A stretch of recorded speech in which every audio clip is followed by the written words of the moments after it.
बिस्मिल्लाहिर्रहमानिर्रहीम, अस्सलाम वालेकुम। मेरे और आमिर मतीन साहब की तरफ से प्रोग्राम मुकाबिल देखने वालों को प्रोग्राम में हम वेलकम करते हैं। प्रोग्राम का आगाज करेंगे तो आर्मी चीफ की तैनाती के अमल से हम शुरू करेंगे कि ये एक कानूनी अमल है और जिसे हर सूरत अपने अंजाम को पहुंचना है, मगर इस अमल को जो कि कानूनी रास्ते के जरिए आगे जाएगा, इस कदर पेचीदा कौन और क्यों बना रहा है, इस सवाल के ऊपर, मगर इसके साथ साथ तहरीक इंसाफ के हवाले से तहरीक इंसाफ का हजारों खैमों पर मुश्तमिल उन्होंने ऐलान किया है कि जी एक बस्ती हम कायम करेंगे रावलपिंडी में और मरी रोड फैजाबाद के ऊपर, और बिल्कुल ये एक ऐसा ही तासुर होगा कि एक नया शहर बसा दिया गया तहरीक इंसाफ की तरफ से।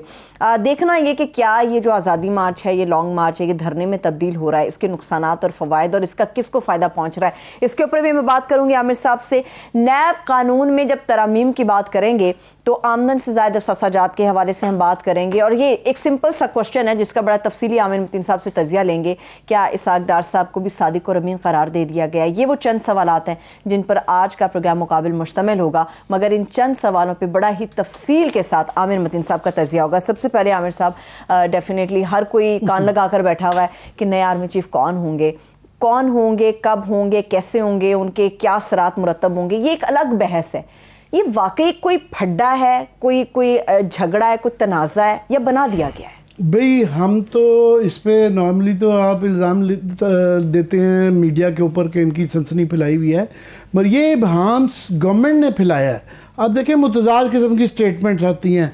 जब ये खुद बिलावल भुट्टो साहब कहें कि सदर साहब ने ना किया तो कॉन्सिक्वेंसेस होंगे, उसके बाद इसाक डार साहब जाके सदर अलवी साहब से मिलते हैं, उसके बाद फिर राना सनाउल्लाह वो ये कह देते हैं कि जी समरी अगर ना आई तो प्राइम मिनिस्टर खुद ये अपॉइंटमेंट कर सकते हैं। तो वैसे मैं अर्ज़ करना चाहूँ कि लास्ट टाइम इन्होंने जो मुशर्रफ की दफ़ा यही किया था कि जलाउद्दीन भट्ट साहब की जो है ना बगैर समरी के ही डिफेंस सेक्रेटरी के ही जो है ना वो लाल कुर्ती से लगवा के पुल जो है ना वो लगा दिए थे, और उसके बाद रेस्ट इज हिस्ट्री ऐसे से तो वो किया था। और फिर शाहिद खान अब्बासी साहब ने इसके ऊपर ये कोई सवाल किया आसफ़ शराजी ने उनसे, तो उन्होंने उसके जवाब में ये कहा कि अगर समरी ना आई तो ये बड़ा गैर कानूनी होगा और ये पेचीदा होगा और कन्फ्यूजन होगा।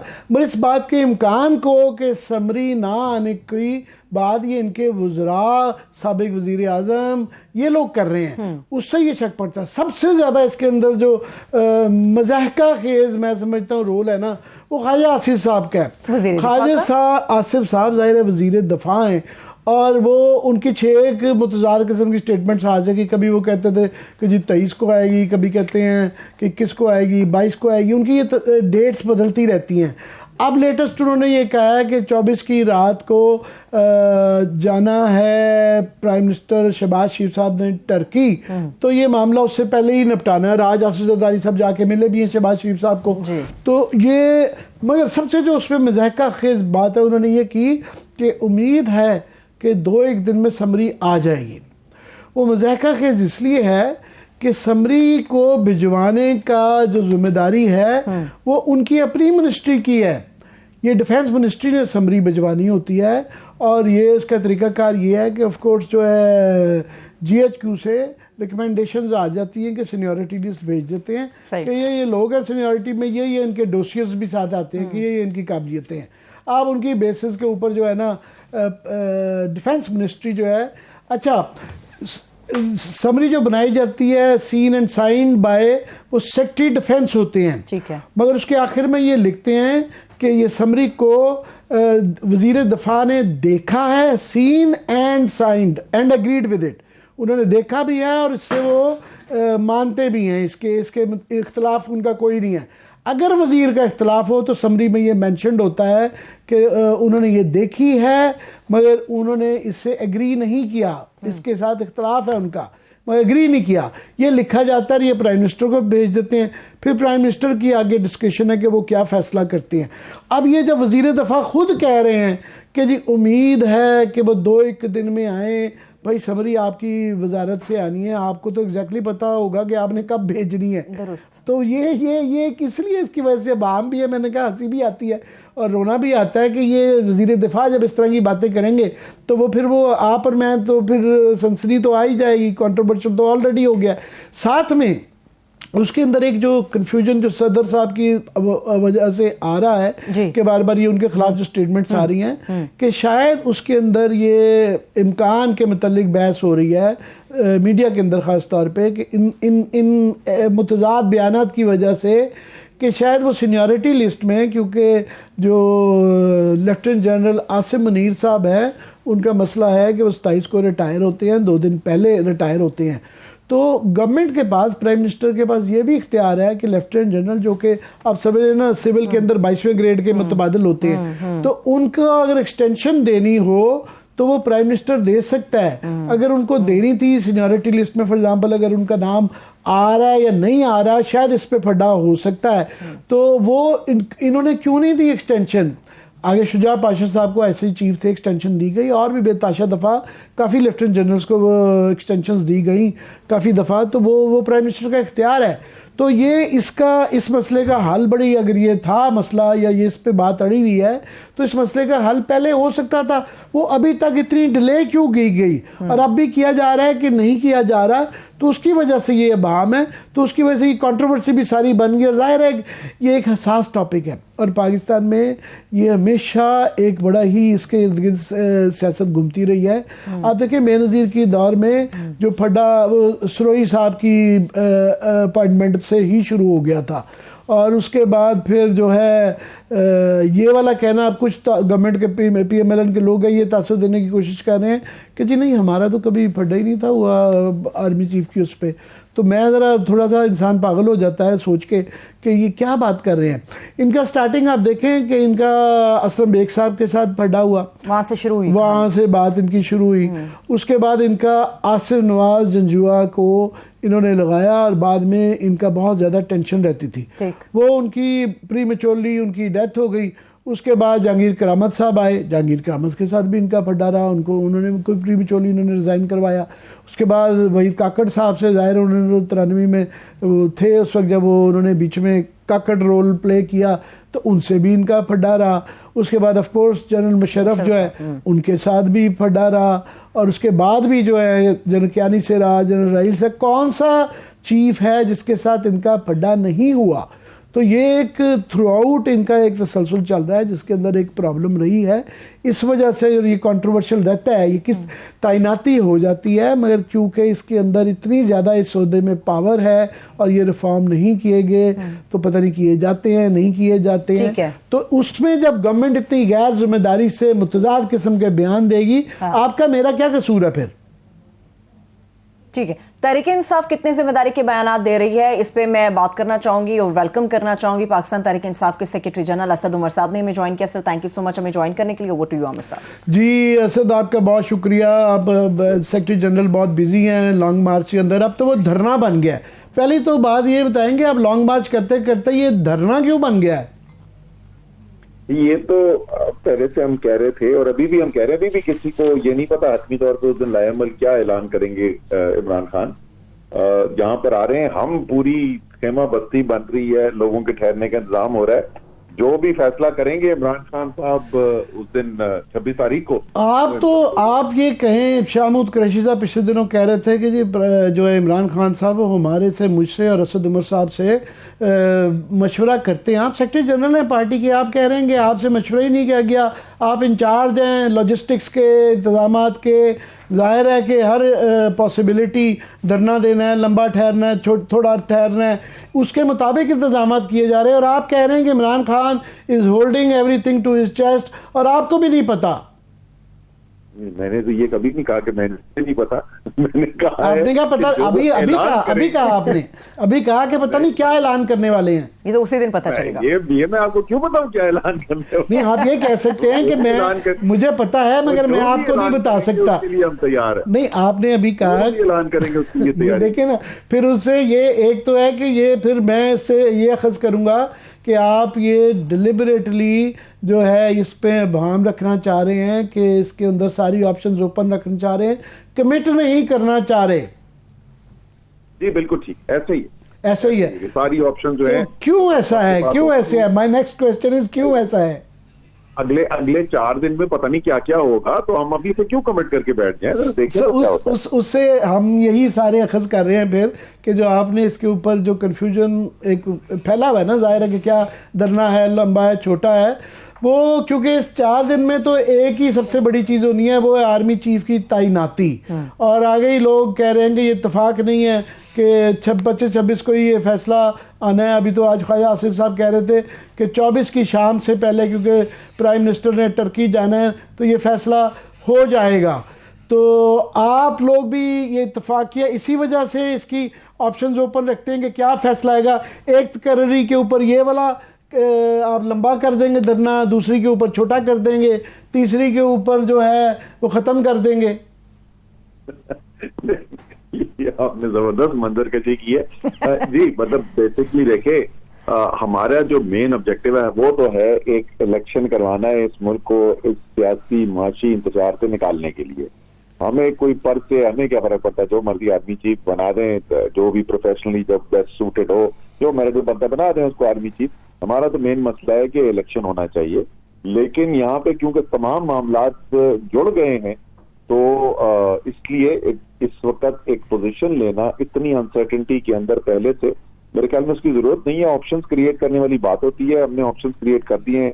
जो भी चेयरमैन साहब उस दिन फैसला करेंगे उसको हम इम्प्लीमेंट करने की पोजीशन में हो। पहली बात तो ये है कि ये इस तरह के का ज़्यादा डर लगता है। ज़ाहिर है लोग परेशान हैं। इस्लामाबाद अगर पिंडी बंद हो जाता है तो यहाँ से अंदर से ये बंद करेंगे, बाहर से। आप फैज़ाबाद में अब धरना हो रहा है, फाइनली क्या हुआ है? जी, हमारी जो इवेंट जो होगा उसमें लोगों की जो मोबिलाइजेशन होगी वो मरी रोड पे होगी, फैजाबाद के करीब। तो आप समझ लें मरी रोड का जो एंड है जो फैजाबाद पे जाके मिलता है उसके बिल्कुल करीब, वहां से कोई 2-3 किलोमीटर आगे जो है अवाम ने जमा होना है। लाखों बंदा आने वाला है, उसके लिए ऑब्वियसली वो तो जाहिर है ये फिर ये डिलिबरेटली है ना कि हम भी डरे रहे हैं, बाकी लोग भी, इदारे भी डर जाएं, बाकी उसमें है। जाहिर हमें जो ये अखज़ हम करते हैं कि इसके पीछे स्ट्रेटजी के पीछे ये है कि आप ये नहीं सिर्फ जा रहे कि तैनाती हो, एक पैकेज डील आए। और क्योंकि आईनी और कानूनी कोई तरीका नहीं है मौजूदा गवर्नमेंट को मजबूर करना कि वो इलेक्शन करवाएं, तो इस शो फोर्स के जरिए आप करना चाह रहे हैं। सो हम ये सही अखज़ कर रहे हैं? नहीं, देखें, पहली बात तो ये आप जो है ना, ये हुकूमत जो जाली हमारे पर पर्चे काटती है उसको आमिर मतीन इतना सीरियसली ना लें। सिर्फ इस वजह से कि आज सुबह में इंसदाद दहशत गर्दी की कोर्ट में बेल करा रहा था अपनी, इसका मतलब ये नहीं कि हम दहशत गर्द हैं, तो हम किसी को खौफजदा नहीं करना चाहते। हाँ, हम अवाम का पैगाम जो है वो लाउड एंड क्लियर जरूर पहुंचाना चाहते हैं तमाम लोगों तक। और जो आवाज सारे मुल्क से आती रही है उनको हम इकट्ठा करके एक प्लेटफॉर्म दे रहे हैं कि कौम आके खुद ही अपना जहन जो है वो सुनाए तमाम फैसला साजों को। पिंडी, इस्लामाबाद, जहाँ जहाँ बैठे हुए हैं, जिधर भी हैं, वो सब सुने अवाम की आवाज बराह रास्त कि अवाम क्या मुतालबा कर रहे हैं। ये सरवत आपसे पूछना चाह रही है, मगर मैं एक पहले से क्विकली पूछ लूँ। अभी आपने कहा कि कोई भी आर्मी चीफ आ जाए हमें कोई फ़र्क नहीं पड़ता, कोई एतराज़ नहीं है। आपकी पोजीशन इस पर बदलती रही है। हम उनके तजादात की बात कर रहे हैं, मगर आपके भी बड़े तजादात रहे हैं कि पहले आपने कहा कि जनाब ये इनको इख्तियार ही नहीं है, ये जाली गवर्नमेंट है कि ये लगाएं। ये अब आया आपका स्टेटमेंट कि कोई भी आ जाए तो हमें कोई एतराज़ नहीं है, और हमारा तो ये भी कहा गया हमारा तो इख्तियार ही नहीं है, ज़ाहिर है इनका इख्तियार है। नहीं, मैं आपको बताऊं कि एक्चुअली इसमें कोई कॉन्ट्रडिक्शन नहीं है और आप दो मुख्तलिफ चीजों को जरा सा मिक्स कर रहे हैं। देखें, आर्मी चीफ कौन लगता है उस पे हमें कोई, हमारा कोई सादा बंदा नहीं है जिसको हमने लगवाना है। जो भी प्रोफेशनली मेरिट पे जो भी बनता है वो जरूर लग जाए। इशू जो है जो लगा रहा है, क्या उसको कोई अखलाकी जमहूरी जवाब बनता है ये फैसला करने का? वो नहीं बनता। ये हुकूमत जो है ये बगैर अखलाकी जवाब के, बगैर आईनी जवाब की ये हुकूमत बनी हुई है।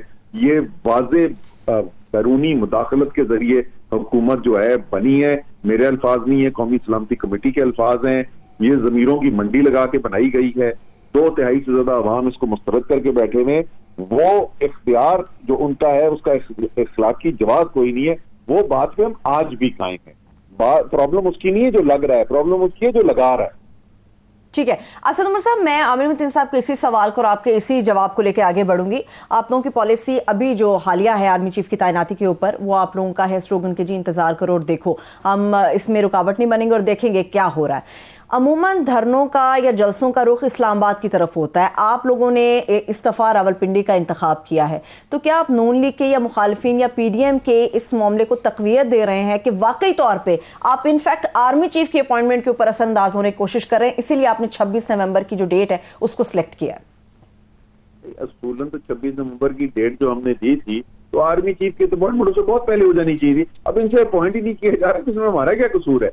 ये तो अपॉइंटमेंट जो है, ज्यादातर लोगों की शुरू में एक्सपेक्टेशन थी कि ये पहले हफ्ते में हो जाएगी नवंबर की। अच्छा, पहले हफ्ते में नहीं होती तो दूसरे हफ्ते में कर देते। तो हमारी तो वो उस वक्त 11 नवंबर को हमने यहाँ पर पहुंचना था और उसके बाद एक बाकायदा मनसूबा बंदी से इमरान खान को कत्ल करने की कोशिश की गई। उनको गोलियां लगी, जख्मी हो गए, वो डिले करनी पड़ गई हमें, वरना तो हम 11 तारीख को यहाँ पे आ रहे थे। हमारी उसका कोई आर्मी चीफ की टाइमिंग के साथ थोड़ी है, वो 11 की भी आर्मी चीफ से रिलेटेड थी और 26 की भी आर्मी चीफ से रिलेटेड है। ऐसे ही वो फजूल किस्म की बात कर रहे हैं। सर ये बताएं कि इस दफ़ा चूँकि धरना आप लोगों ने रावलपिंडी में कर रहे हैं और रावलपिंडी में जाहिर है GHQ भी है, आर्मी की यूनिटें भी हैं, तो वहाँ पे अगर खुदा ना खास्ता छोटा सा वाक़या भी हो जाता है, तो क्या हमें इस पे डरना चाहिए कि इस तरह का वाक़या कोई देर नहीं लगती है एक जुलूस को मॉब बनते हुए? नहीं, पहली बात तो ये होगा क्यों यार, मतलब कोई फौज के खिलाफ कोई जुलूस निकल रहा है जो ये होगा, तो पहली बात तो इसकी कोई वजह कोई नहीं है होने की।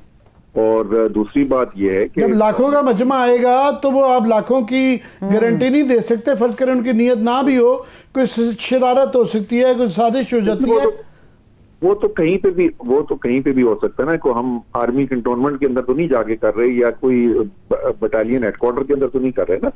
सर मरी रोड से जब ये सारे लोग इतने आएंगे, लाखों यहाँ से फैले होंगे, तो ये फैजाबाद से अगर आप लाखों तो छोड़े 25-30 हज़ार का मजमा भी वेस्टेज तक चला जाता है। वेस्टेज के अंदर और पिंडी में हर जगह पे ये यूनिटें फैली हुई हैं, मरी रोड के इर्द गिर्द दोनों तरफ से। ये काफ़ी सारी उनकी बड़ी स्ट्रेटेजिक किस्म के इदारे हैं, ऑफिस हैं, यूनिटें हैं। वो स्ट्रेटेजिक इदारे तो यहाँ पे इस्लामाबाद में भी है आमिर, वो तो यहाँ पे भी फैजाबाद चौक में भी है बाय द वे।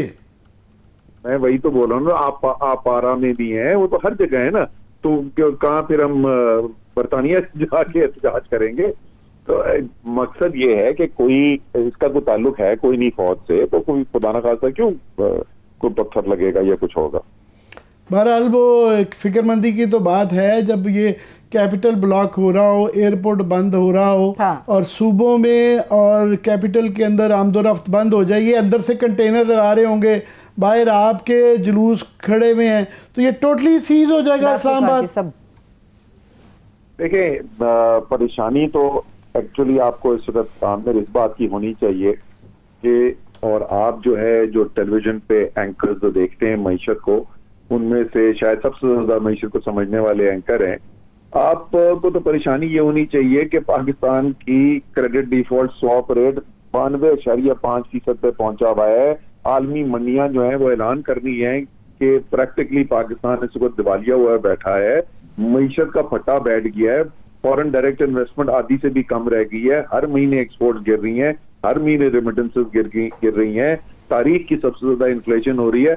ये बड़े इश्यूज हैं। ये इनकन्वीनियंस कोई लोगों के लिए होगी, एक दिन के लिए या 2 दिन के लिए या 6 दिन के लिए, जो कुछ भी है वो भी एक इनकन्वीनियंस है। मैं ये नहीं उसको कह रहा कि वो कोई चीज नहीं है, पर जो मुल्क के साथ सुखद हो रहा है उसके सामने तो कुछ भी चीज नहीं है यार। मैं आपके लिए बड़ा इजी लूज बॉल होनी थी अगर मैं ये कहता कि जी देखें इसहाक डार का लाया गया था कि वो इन सारी चीज़ों को आके दुरुस्त कर देंगे, डॉलर जो है 200 पे ले जाएंगे और सारे ये मामला ठीक कर देंगे, और आज उनकी बरियत भी हो गई है। मगर मैं मईशत पे वो भी ये कह सकते हैं कि हमारी एक बहाना मिल जाता है कि कैसे ठीक हो, जबकि जत्थे बकौल कोट एंड कोट उनके के इस्लामाबाद के बाहर फैज़ाबाद इकट्ठे हों और मुल्क में गैर इस्तेहकामी में वो कहेंगे कि जी आपकी वजह से है। मैं आपको इसका जवाब दे देता हूँ कि जनाब यही PDM यही लॉन्ग मार्च करके ये कह के हम हुकूमत गिराने के लिए आए थे, और ये साल जो है कोई पुरानी बात नहीं है, ये 2021-22 की साल है और उस साल 6% ग्रोथ हुई इकोनॉमी की। उस साल 12.5% लार्ज स्केल मैन्युफैक्चरिंग की ग्रोथ चल रही थी जब तक हुकूमत नहीं गिरी। उस साल एक साल में एक्सपोर्ट्स में इतना इजाफा हुआ जो मुस्लिम लीग नून और पीपीपी के 10 साल में जितना एक्सपोर्ट इजाफा नहीं हुआ था।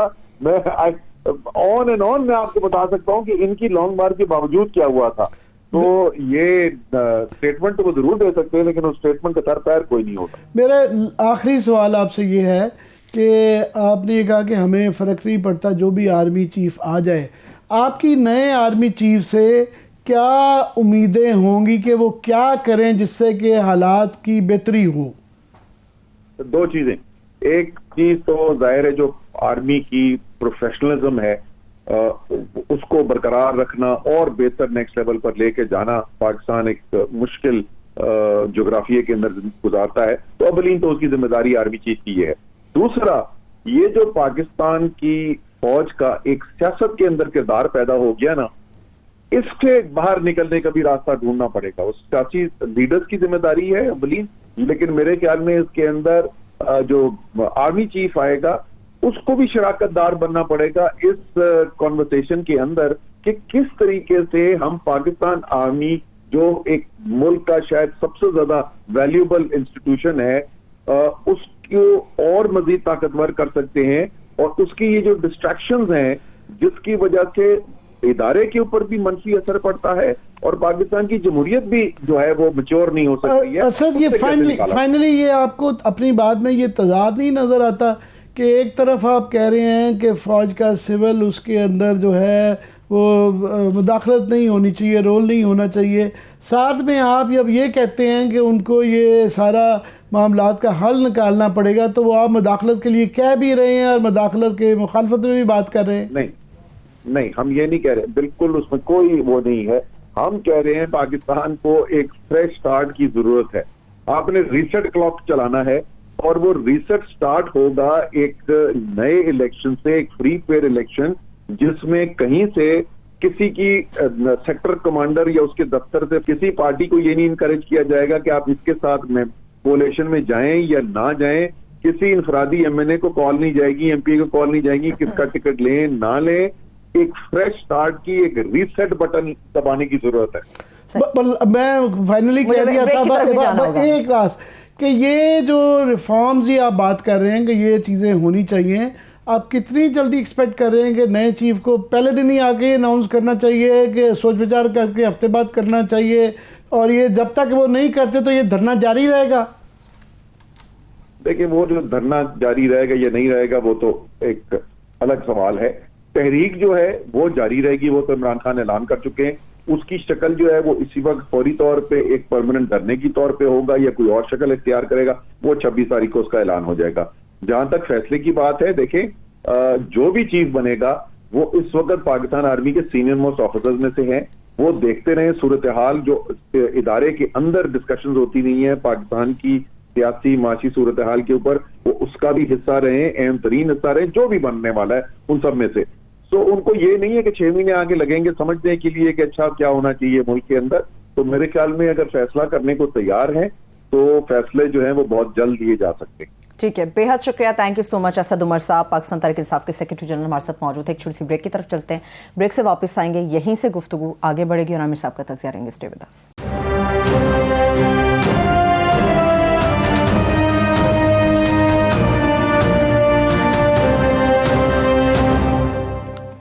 ब्रेक के बाद एक बार फिर से प्रोग्राम में हम आपको खुश आमदेद कहेंगे। असद उमर साहब के साथ गुफ्तगू में एक चीज तो क्लियर हो गई, आमिर साहब के लॉन्ग मार्च धरने में तब्दील हो रहा है, मगर पिंडी की हिकमत अमली क्या है वो अभी भी नहीं बता सके या बताना नहीं चाह रहे थे। अभी मुझे बताया गया है कि शायद मीडिया में कुछ हल्कों में ये खबर चल रही है कि समरी रिसीव हो गई है। बड़ी अच्छी बात है, रिसीव हो गई है, मगर ये भी क्लियर नहीं है कि ये समरी के अंदर जो है सीनियरिटी लिस्ट में general Asim Munir, lieutenant general Asim Munir का नाम है या नहीं है, क्योंकि ये उनकी जो एक्सटेंशन उसके लिए जो रिक्वायर्ड थी वो अभी तक उसकी अनाउंसमेंट नहीं हुई, उसका नहीं बताया गया। तो ये अभी एक मामला इसके देखना पड़ेंगे। हमारे पास ऐसी कोई इतला नहीं और हम इस पर बिल्कुल भी कोई सनसनी नहीं फैलाना चाहते, पहली बात। दूसरा, बिल्कुल उनकी बात से ये वाज़ेह है कि वो जो ये सारा मकसद जो धरने का और पिंडी में करने का है, वो ये अगर डर दूर कर दें कि इसका कोई ख़तरनाक पहलू नहीं हो सकता, तो उन्होंने सस्पेंस रखा हुआ है। ज़ाहिर है वो ये नहीं कह सकते कि इसकी वजह से कोई वहाँ पे तशद्दुद हो सकता है, खुदा न खास्ता किसी इस तरह की स्ट्रेटेजिक अमलाक के ऊपर जो है कोई उनको ख़तरा हो सकता है। मगर ये कह देना कि इमरान खान बताएंगे, तो वो साथ में एक डर को भी वो गोलमोल रख रहे हैं, क्योंकि मकसद फिर फौत हो जाता है, क्योंकि सारा लेवरेज जो है इसी डर की वजह से क्रिएट किया जा रहा है। पिंडी की सिलेक्शन, फिर लॉन्ग मार्च से वहाँ पे धरना और उसका ओपन एंडेड छोड़ देना कि वो कितने दिन बैठेंगे, कैसे बैठेंगे और शहर ये बंद रहेगा। तो ये जो सस्पेंस है ज़्यादा किलिंग होता है। अगर आपको पता हो कि ये फ़लाने दिन शुरू होगा, फ़लाने दिन ख़त्म हो जाएगा, तो उससे आप उसके लिए अकॉर्डिंगली अपने आप को प्लान कर लेते हैं, तैयारी कर लेते हैं। आप ये देखें ना, एयरपोर्ट का ही रास्ता अगर बंद होता है, उनको तो छोड़े, इन्होंने ही कंटेनर से बंद कर देने हैं, जो एंटर एग्जिट सब बंद हो जाएगा। राना सनाउल्लाह साहब ने एग्जिट से एंट्री पॉइंट्स कर देने के अंदर ना आ सके, तो अंदर के बाहर नहीं जा सकते, बाहर के अंदर नहीं जा सके, तो वर्चुअली जो इस्लामाबाद के अंदर कोई एयरपोर्ट से तो बंदा बड़ा मुश्किल हो जाएगा ना आना। बाकी ये एक्सप्रेस हाईवे आपकी होगी तो ये सारी जीटी रोड भी इधर से बंद हो जाएगी। तो ये वो जान के, मैं समझता हूँ ये उनकी स्ट्रेटजी का हिस्सा है कि ये अगर वो क्लियर कर देंगे, बहुत ज़्यादा ये पीसफुल मार्च होगा, रंगी डोरी होगा, तो फिर वो उसका इफेक्ट नहीं वो आता। वो इसका यही इफेक्ट क्रिएट करना चाहते हैं कि डर जाओ, हमारी सुन लो, इलेक्शन की करवा लो, वरना कुछ भी हो सकता है। ठीक है, ठीक है। एक आखिरी सवाल, उसके बाद मैं आगे बढ़ूंगी। मईशत के हवाले से हमेशा इमरान खान साहब बड़े फिक्रमंद रहते हैं, तहरीक इंसाफ बड़ी फिक्रमंद रहती है। असद उमर साहब ने अपनी गुफ्तगू में कहा कि अब देखना ये कि मामला एक दिन चलता है, 2 दिन या पूरा हफ्ता चलता है। पूरे एक दिन में अगर कारोबार जिंदगी बंद रहता है तो इस मुल्क को खरबों का नुकसान होता है एक दिन के अंदर। अगर आमिर साहब ये बात हफ्ते के ऊपर पहुंच गई तो हालात कहां पर है? दिवालिया होने से बचाने की ये बातें कर रहे हैं, तो फिर तो मुल्क दिवालिया की तरफ वाकई चला जाएगा। एक तो ये जो ख़तरात का, अंदेशों का हमें भी है कि हम हर शहरी को पाकिस्तान के ये परेशान होना चाहिए कि पिंडी की एक बड़ी स्ट्रेटेजिक नौयत है कि वहाँ पे ये ख़तरात जो हम कह रहे हैं। दूसरा ये है कि जो आपने बात की और असद उमर ने की, बिल्कुल वो पहले ये 80% था डिफ़ॉल्ट का रिस्क, अभी वो बता रहे थे कि 92% हो गया है।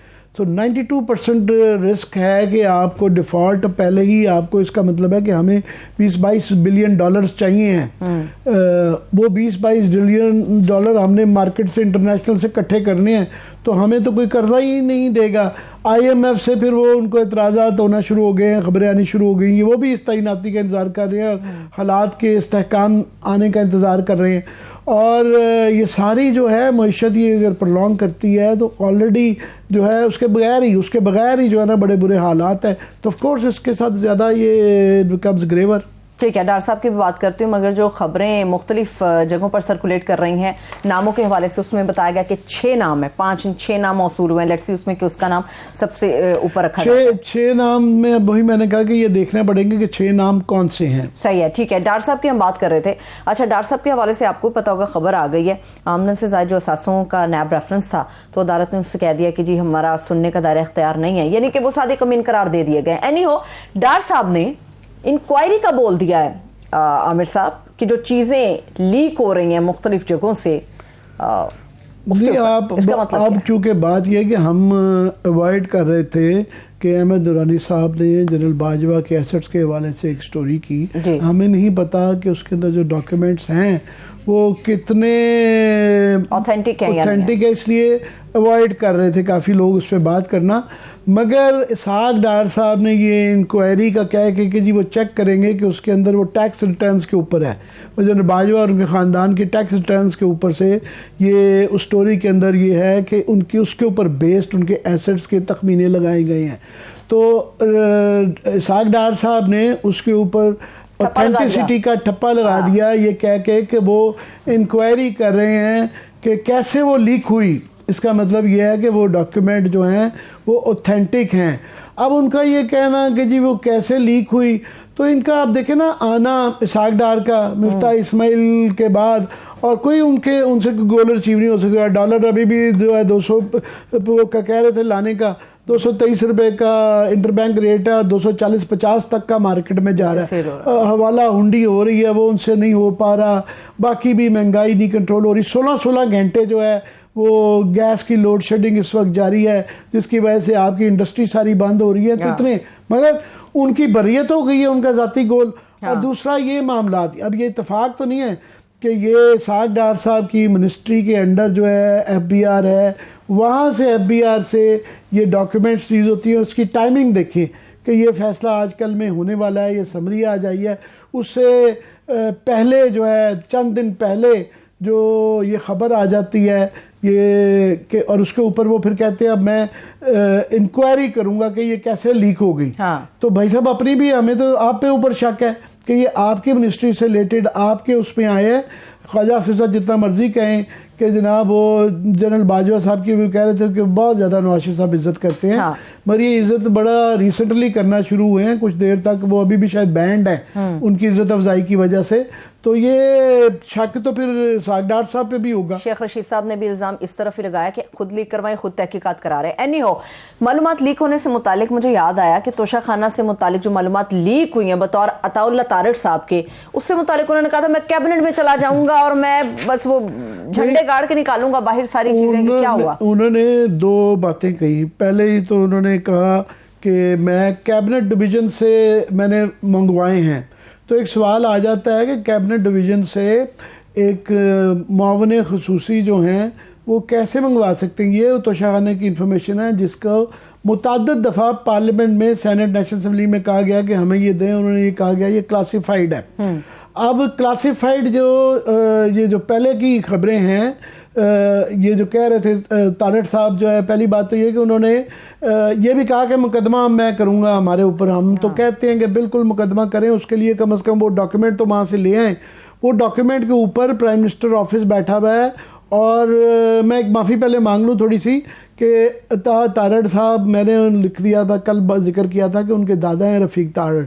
उसके बाद कुछ लोगों ने कहा कि नहीं ये कन्फ्यूजन है, फैला दिया कि वो उनके बेटे हैं। मैंने कहा जी अगर मुझसे ये गलती हुई, मुझे भी शक पड़ गया कि शायद मुझसे गलती हुई। अब बताया जा रहा है कि ये उनके दादा ही हैं। तो वो एक तो ये कन्फ्यूजन है। दूसरा, मैंने कुछ दिन पहले इनकी पेरेंट्स के मुतालिक एक कोई बात कर दी थी। उन्होंने बहुत बुरा मनाया, कंप्लेंट की कि नहीं करनी चाहिए थी। मैंने कहा जी बिल्कुल मुझे एहसास हुआ कि ये गलत है, मैं माफ़ी मांगता हूँ। अब मैं उनकी ये देख रहा था स्टेटमेंट, वो लोगों के अकीदे के मतलब जो है मजाक उड़ा रहे हैं कि जी फलाना वो है। तो वो एक साले और नेक आदमी है, कम से कम हम तो गुनाहगार लोग हैं, उनको ख्याल करना चाहिए। और प्लीज़ हम कह रहे हैं कि तारड़ साहब ये हमें अदालत में ज़रूर लेके जाइएगा। और जब हमें लेके जाएंगे तो वो तमाम, एक तो कैबिनेट को ही लेके ज़रूर जाइएगा। ये 2009 में ये APP की, मेरे पास स्टोरी है, APP गवर्नमेंट की एजेंसी है, ये इसके अंदर भी है। और सेनेट की कमेटी को जो बराए कैबिनेट डिवीजन है उनको ये तोशाखाना की सारी लिस्ट प्रोवाइड की गई थी। और ये APP की स्टोरी है, मैं से ले लूँगा, सेनेट से भी आपको मिल जाएगी।